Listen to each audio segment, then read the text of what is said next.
We are camping outside with our motorhome this week, and yes, we are still working too. But this recipe is so easy that we're making it outside under the trees.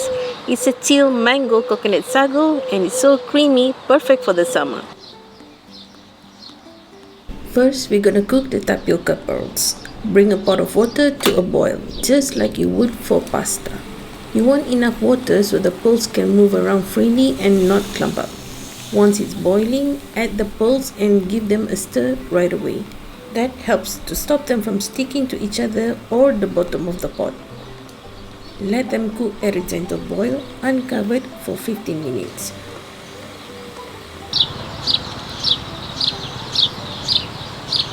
You'll know they're ready for the next step when you see tiny white dots in the center. That means they are cooked through on the outside. Now turn off the heat, cover the pot and let them sit for another 10 to 20 minutes. The steam finishes cooking the centers without making the outsides mushy. Once the pearls are fully translucent, drain and rinse them under cold water to stop the cooking and rinse off the extra starch. That's what keeps them bouncy. Leave them in the cold water until you're ready to use them so they don't stick together. Start with 1 can of full-fat coconut milk. This gives the base that creamy, velvety texture. Add sweetened condensed milk for sweetness and richness. It blends right in, no need for extra sugar. You can add a splash of milk to loosen the base if needed, totally optional. And don't skip the salt. A small pinch really brings out the coconut flavor and keeps the whole thing from tasting flat. Now, let's prep the mango. I'm working with really ripe mangoes here. See how easily the skin peels away?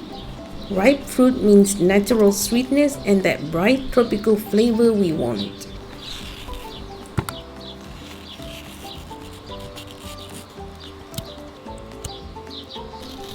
Now, just blend until smooth.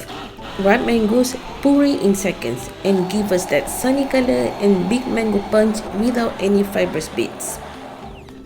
Pour the mango puree straight into the coconut paste. Watch that sunshine swirl in. Give it a quick whisk until everything combines together.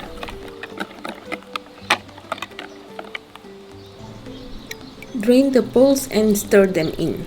And honestly, this step always feels a little satisfying. Everything comes together so easily, and it already smells like summer. This is one of those desserts we keep coming back to, especially on hot days when we want something chilled, sweet and quick.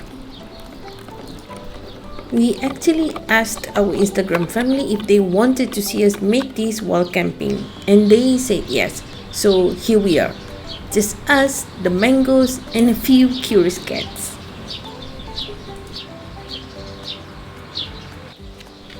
We chill it for at least 4 hours or overnight if there's time. That gives it a creamy pudding-like texture and lets the pearls turn perfectly bouncy. To serve, we add cubed mangoes and a few raspberries for a fresh pop of color. It's so easy. We made it while camping, and when it's cold from the fridge, it's light, fruity, and super refreshing.